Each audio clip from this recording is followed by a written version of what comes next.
नमस्कार सभी पेंशन भोगियों का स्वागत करते हैं एक बार फिर से। दोस्तों, इस वक्त की पेंशन धारकों के लिए बहुत बड़ी और महत्वपूर्ण खबरें निकलकर सामने आ चुकी हैं। जी हां दोस्तों, यहां पर सबसे पहले हम बात करेंगे बजट को लेकर एक्सक्लूसिव रिपोर्ट निकलकर सामने आ चुकी है। ईपीएस 99 के तहत बजट में सरकार ईपीएस पेंशन बढ़ोतरी को लेकर ऐलान कर सकती है। साथ ही सैलरी लिमिट को 25,000 तक कर सकती है, जो कि फिलहाल की 15,000 है। पेंशन भोगियों के लिए यहाँ पर मुख्य रूप से वित्तीय सुरक्षा को लेकर फोकस रहेगा बजट के अंदर, तो इसको लेकर आज इस वीडियो के अंदर बात की जाएगी। इसी के साथ यहाँ पर हम बात करेंगे ईपीएफओ के पेंशन कैलकुलेशन को लेकर आई अगली बड़ी खबर के बारे में। जी हां दोस्तों, ईपीएफओ पेंशन गणना को लेकर बात करेंगे कि आपको वास्तव में आखिरकार कितनी पेंशन जो है यहां पर देखने को मिल जाएगी। और इसी के साथ बात की जाएगी कर्मचारियों को मिल सकता है बड़ा तोहफा।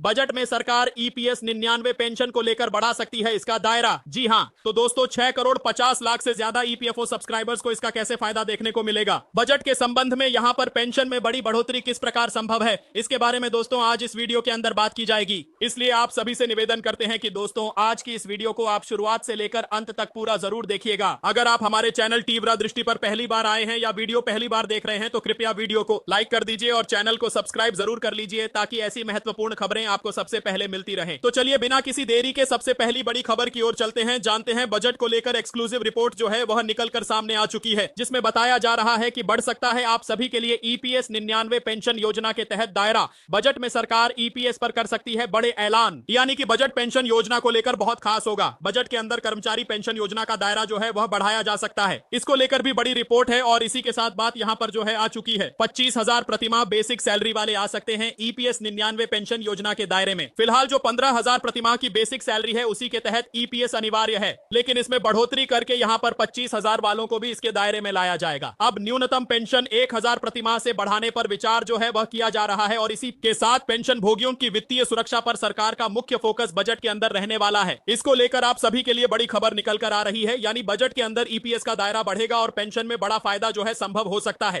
कर्मचारी पेंशन योजना यानी कि ईपीएस को लेकर बड़े सुधारों की संभावना बताई जा रही है। सूत्रों के अनुसार सरकार ईपीएस के तहत आने वाली बेसिक सैलरी की सीमा बढ़ाने पर विचार कर रही है, जिससे 25,000 प्रतिमाह तक किया जा सकता है। इसी के लिए बाद लोगों प्रतिमाह तक किया जा सकता है। बदलाव से ज्यादा सैलरी पाने वाले कर्मचारियों को बेहतर पेंशन का लाभ मिलेगा। इसके साथ न्यूनतम पेंशन को मौजूद 1,000 से बढ़ाने की भी संभावना बताई जा रही है। यह कदम पेंशनर्स की लंबे समय से चली आ रही मांग को भी यहां पर पूरा कर सकता है। और वहीं एक्सपर्ट का मानना है कि ईपीएस सुधार बजट का एक अहम सामाजिक फैसला हो सकता है, जिससे कर्मचारियों की रिटायरमेंट के बाद की आर्थिक सुरक्षा जो है और भी ज्यादा मजबूत हो सकती है। यह बड़ी खबर दोस्तों हाल फिलहाल में आप सभी के लिए निकलकर सामने आ चुकी है। इसी के साथ कर्मचारियों को अब किस तरीके से तोहफा बड़ा मिल सकता है, बजट के अंदर सरकार ईपीएस का दायरा किस तरीके से बढ़ाएगी। ईपीएस 99 के दायरे में 15,000 प्रतिमाह कमाने वाले आते हैं। अगर बजट में सरकार यह फैसला लेती है तो इसका फायदा 6 करोड़ 50 लाख से ज्यादा ईपीएफओ के मेंबर्स को होगा। तो चलिए पूरी खबर विस्तार से जानते हैं। प्राइवेट सेक्टर में नौकरी करने वाले कर्मचारियों के लिए अच्छी खबर है। बजट में सरकार एम्प्लॉय पेंशन स्कीम यानी कि ईपीएस का दायरा बढ़ा सकती है। 25,000 प्रतिमाह कमाने वालों को एम्प्लॉय पेंशन स्कीम के दायरे में सरकार ला सकती है। अभी ईपीएस के दायरे में 15,000 प्रतिमाह कमाने वालों पर ही फोकस किया जाता है। अगर बजट में सरकार यह फैसला लेती है तो 6 करोड़ 50 लाख से ज्यादा ईपीएफओ के सब्सक्राइबर्स को फायदा होगा। तो सरकार का आखिरकार प्लान क्या है? तो सूत्रों के मुताबिक सरकार का प्लान एम्प्लॉयर कंट्रीब्यूशन को 15,000 प्रतिमाह के हिसाब से कैलकुलेट किया जाने का है। सरकार न्यूनतम 1,000 प्रतिमाह पर पेंशन बढ़ाने पर विचार कर रही है। आपको बता दें कि ईपीएस में सरकार जो 1,000 प्रतिमाह है 58 साल के बाद आपको यहां पर पेंशन देती है। अब मौजूद नियम क्या है? फिलहाल के अंदर जो नियम लागू हैं उसके मुताबिक ईपीएस के तहत पेंशन फंड में योगदान बेसिक सैलरी के अधिकतम 15,000 तक ही गिना जाता है। यानी अगर आपकी सैलरी 0 या 40 भी है तो पेंशन फंड की गणना जो है वह केवल 15,000 तक ही आप सभी के लिए सीमित रहती है। ऐसे में ईपीएस एम्प्लॉयर और एम्प्लॉय दोनों का यहां पर जो है 12% योगदान करते हैं। इसमें एम्प्लॉयर का 8.33% हिस्सा एम्प्लॉय पेंशन फंड यानी कि ईपीएस में जाता है, लेकिन यहां पर हिस्से का जो सीमा है वह 15,000 तक सीमित है। इसलिए हर महीने ईपीएस के अंदर 1250 ही जमा किया जाता है। अब अगर लिमिट बढ़ी तो यहां पर इससे क्या होगा, इसके बारे में चलिए बात करते हैं। अगर बजट में सरकार एम्प्लॉय पेंशन स्कीम का दायरा बढ़ाती है तो ईपीएस योगदान की गणना 25,000 पर होगी और फिलहाल 8.33% एम्प्लॉयर हिस्सा लगभग जो है 2,083 होगा, जो कि 25,000 का 8.33% का भाग होगा। इसका मतलब अब हर महीने 1250 की जगह 2,083 जमा होंगे। इससे आपका पेंशन फंड के अंदर 6% तक की बढ़ोतरी होगी। और वहीं किसे मिलेगा ईपीएस के तहत फायदा? तो ईपीएस के जरिए रिटायरमेंट पेंशन के अलावा टाइम से पहले रिटायरमेंट, विकलांगता, विधवा, विधुर और बच्चों की और अनाथ पेंशन जैसे कई फायदे मिलते हैं। वैसे कई मामलों में माता पिता भी लाभार्थी बन सकते हैं, लेकिन इन तमाम सुविधाओं के बाद भी पेंशन की मौजूद राशि को यहां पर जो है कम माना गया है। ईपीएस के तहत कर्मचारी 58 वर्ष की उम्र से पेंशन का हकदार होता है। अगर वह चाहे तो 58 वर्ष से पहले भी पेंशन प्राप्त करता है। इसके लिए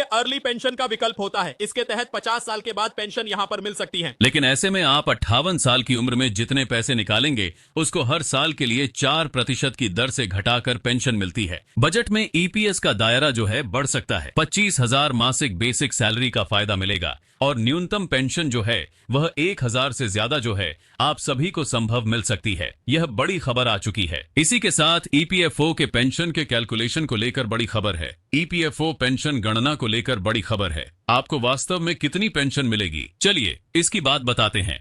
कई वेतन भोगी कर्मचारियों को चिंता रहती है कि सेवानिवृत्ति के बाद उनकी ईपीएफओ की पेंशन बहुत कम होगी। यह चिंता आमतौर पर ईपीएस 99 के तहत 1,000 की न्यूनतम पेंशन के बारे में सुनकर उत्पन्न होती है। हालांकि यह राशि मौजूद है, लेकिन अधिकांश दीर्घकालीन कर्मचारियों को मिलने वाली वास्तविक पेंशन को प्रतिबिंबित नहीं करती। वास्तव में ईपीएफओ पेंशन वेतन इतिहास और कुल सेवा वर्षों पर निर्भर करती है। इन कर्मचारियों के लिए जिन्होंने कई वर्षों तक लगातार योगदान दिया, अंतिम पेंशन योग्य अपेक्षाकृत कहीं अधिक हो सकती है। पेंशन गणना प्रक्रिया को समझने में भ्रम दूर होता है। कर्मचारियों को अधिक यथार्थवादी और आशापूर्ण तरीके से अपनी सेवानिवृत्ति योजना बनाने में भी मदद मिलती है। ईपीएफओ पेंशन गणना की सभी पात्र सदस्यों के लिए एक समान सूत्र के आधार पर की जाती है। पेंशन राशि 2 मुख्य कारकों पर निर्भर करती है: पेंशन योग्य वेतन और पेंशन योग्य सेवा। पेंशन योग्य वेतन की गणना सेवा के अंतिम 60 महीनों के मूल वेतन और महंगाई भत्ते के औसत पर की जाती है,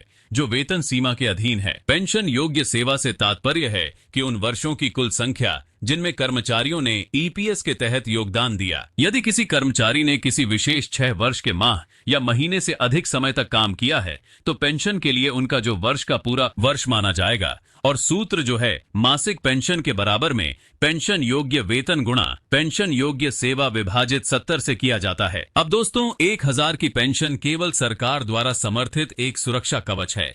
इससे मुख्य रूप से उन कर्मचारियों को लाभ होता है जिनकी सेवा अवधि बहुत कम है, जिनका पेंशन योग्य वेतन कम है। 25 से 35 वर्ष तक लगातार काम करने वाले कर्मचारियों को आमतौर पर अधिक पेंशन मिलती है। अब पेंशन राशि समझने के लिए हम सरल उदाहरण के माध्यम से समझते हैं। मान लीजिए कर्मचारी ने पेंशन योग्य सेवा 30 वर्ष पूरे किए हैं और उसका पेंशन योग्य वेतन सीमा के करीब है। मानक ईपीएस फार्मूले का उपयोग करके बात करें तो उसकी मासिक पेंशन 6,000 से अधिक हो सकती है। यह स्पष्ट रूप से दर्शाता है कि ईपीएस 99 के तहत निरंतर योगदान और दीर्घकालीन योगदान सेवानिवृत्ति आय में कितना महत्वपूर्ण सुधार हो सकता है। वहीं दोस्तों, भविष्य में पेंशन वाले संभावित बदलावों को लेकर बात करें तो कर्मचारी भविष्य निधि संगठन पेंशन की गणना के लिए इस्तेमाल होने वाली वेतन सीमा में संशोधन को लेकर लगातार चर्चा चल रही है। यदि सीमा बढ़ाई जाती है तो उच्च वेतन और निरंतर सेवा वाले कर्मचारियों की पेंशन राशि में उल्लेखनीय वृद्धि देखने को मिल सकती है। ऐसे बदलाव भावी पेंशन भोगियों और विशेषकर सेवानिवृत्ति के करीब पहुंच चुके लोगों के लिए सेवानिवृत्ति सुरक्षा को मजबूत करने का नाम है। धन्यवाद।